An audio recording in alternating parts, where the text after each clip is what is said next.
people who are typically considered troll champs, but at the same time, in terms of like their defensive rating, in my mind, they are some of the highest ranked defensive champions in the game because they have the capacity to completely stop pushes or stop objectives from being taken. Yeah. So I don't know if we're necessarily going to see too many people play those those types of champions, but I'm hoping that, like I said, we're going to see uh, a few different types of team comps. I think the current meta kind of allows for a lot more to be played, and some champions that might not have necessarily seen too much limelight in the future or in the past. Hopefully, they should be able to start to make their own presence known in the current meta today. Yeah, absolutely. All right, so we are still waiting to go ahead and start this first match of the day. So, you got any personal feelings on items or I guess teams or anything like that? Personal feelings.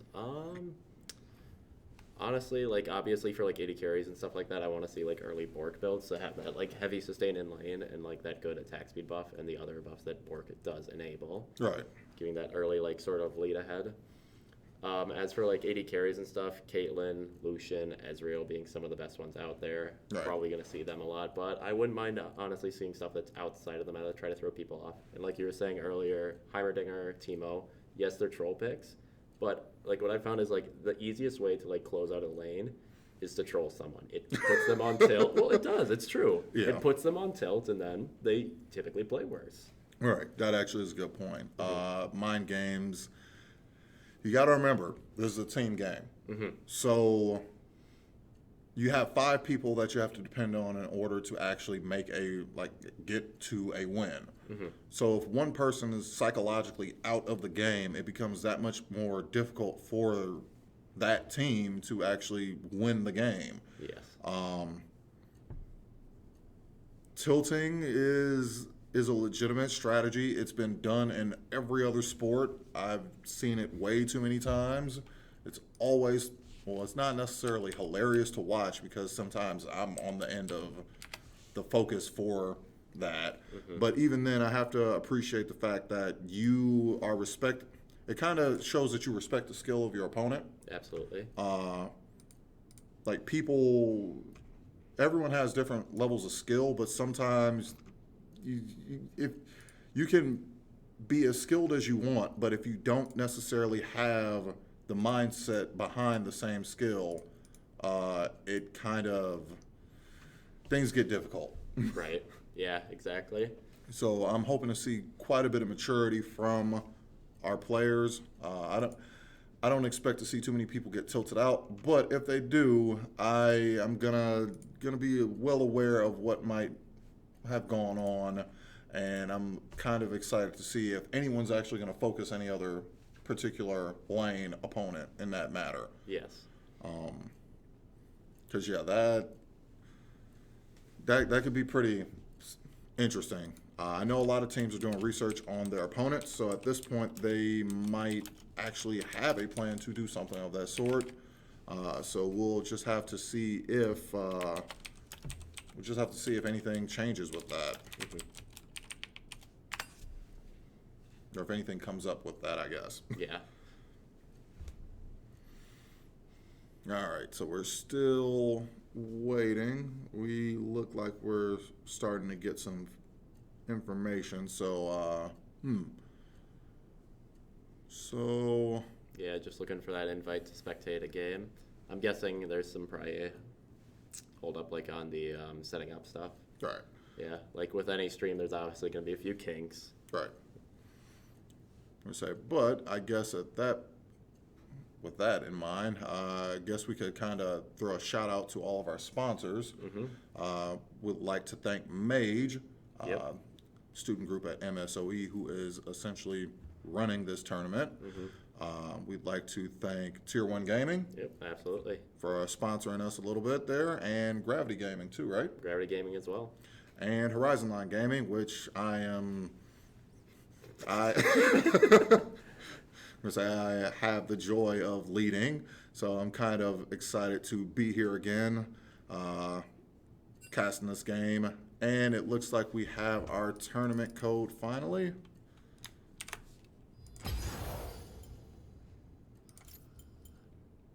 Trophy up top. Yeah. We say new client. It takes some getting used to, but it's still pretty nice. All right, so we got our tournament code up. We're going to go ahead and wait for these guys to load us up. We're doing a final pass on all the tournament rooms right now, so we're going to say it takes a lot to put a tournament together like this, but if you are interested in doing stuff like that, I would wholeheartedly suggest you go about trying to do it. You never know how easy something is until you at least try. So Yeah. so we'd love to see stuff like this in the future, so go for it. Yeah, and it's never hurts, like, if you're competing, if you're trying to do it. Like, streaming on itself is a very interesting, like, thing to get into. Right. So been doing that for a while, and it's always been kind of interesting having a lot of different conversations with people who come into the stream. Always fun, always funny. Yes, you might get some trolly people at some point, but at the same time, I think the positive interactions with a lot of people that you come across kind of outweigh that. Absolutely. All right. All right. Looking at the bracket right now, it looks like after this game, we will see the winner of this go against Team Tanuki, who actually got a bye for the next game. Right. Some of our stronger teams ended up getting buys, or at least stronger teams from the previous tournament. Team Tanuki and Team Void Navi, they received buys. Midwest Missing in Action and Solo Deaths Only got a buy. Final Light Gaming got a buy, and Final Silencers also got a buy, along with Custom Elite. So, Yeah. Definitely a much larger bracket to go through, a lot Right. more time. And as some of you may have noticed, we aren't running our Stricken stream this time because it's just way too much to go over. And we'd Yeah. like to like focus more on that element of the main stream and not run two streams at the same time to increase the quality of Right. this one. so hopefully you guys will like everything that we're doing, and if you have some feedback, please be sure to leave it on the Facebook page. The Facebook page is MKE LOL, so go ahead and follow us there, and hopefully leave some comments. We'd love to speak with you guys. Yeah, absolutely. Leave a load of Kappa faces in the Twitch chat. Well, it's either that or take my energies. There you go. I mean, it is the Genu Force, so. But, yeah, so, like I said before, with this first game that we're supposed to be playing, it's Please Send Help versus, or Send Help Please versus Go Easy on Us.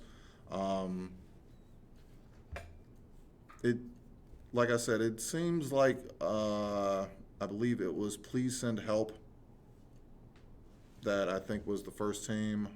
Can we? So we got Go Easy on Us versus Please Send Help. Please Send Help was essentially a team of bronze players. However, all of them had a few wins, a few games, maybe like 13, low 10s, low 20s. Yeah. And none of them had a previous season history. Like I said, this tournament is going to be this tournament has gotten pretty big, and I think a lot of people have been paying attention to it, and they've kind of been preparing for it. With that being said, a team full of bronze players that don't have a history and have very few wins in their account, or few games in their account, kind of make me think that something else is going on.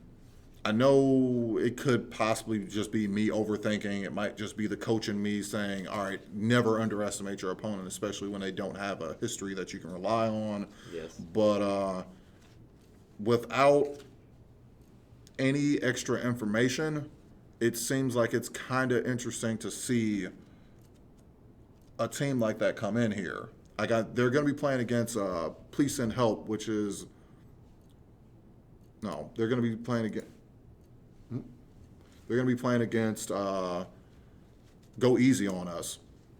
And Go Easy on Us is going to be more of a goldish team, gold-silver team. Right. They have a history. I feel confident that if Please Send Help is as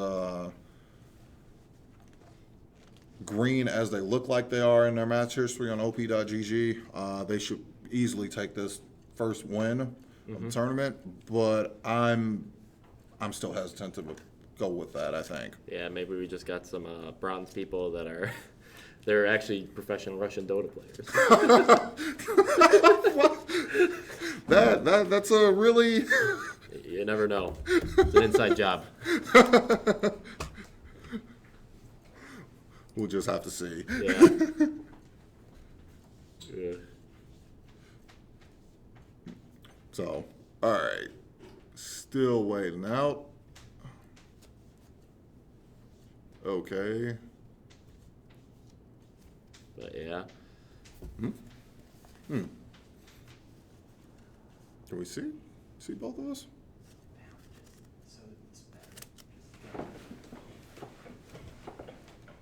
They're good? Okay. Okay. So you got anything else that you think you might want to go over before we go into this tournament? I mean, honestly, no. Like, it's always the same things. Always, like, the team that keeps the vision control, keeps the objective control is going to win the game. Like, we've seen last year, like, teams that got double the kills the other team, but they did not keep the tower control. And Right. they lost because of it. Right, very true. League is an objective-based game. It's not we're going to kill everything as much as we can, because you can get 100 kills in a game and the enemy team has none. But if you don't take any of the objectives associated with those kills, it kind of defeats the whole purpose of doing all that work to begin with. Yeah. So like I said, I feel like we shouldn't necessarily have to worry too much about teams knowing that part. A lot of that tends to show up in solo queue, kind of, just because it's kind of hard to organize objectives, pushing, and things of that nature. If you don't necessarily know that you're supposed to do that, Yeah. or if everyone is on the same page, it's like, well, all right, I'm going to go do this, but I kind of needed some help, but because I didn't say anything, it just didn't follow through, or no one followed through it, and we weren't able to take it. Everyone's in the same room. Yeah. Everyone's in the same room. Everyone's on Discord. There's no reason why this should ever really be too much of a problem. So I feel like we're going to see some highly organized play, especially once we start to see the bigger teams come through.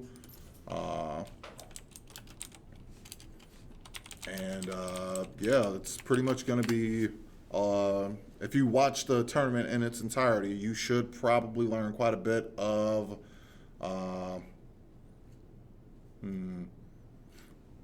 might need to turn, we should learn quite a bit about good team composition, good objective control, and what it takes to be pretty much a champion. Yeah, pretty much. So we're still waiting on that first team to go through. I don't know.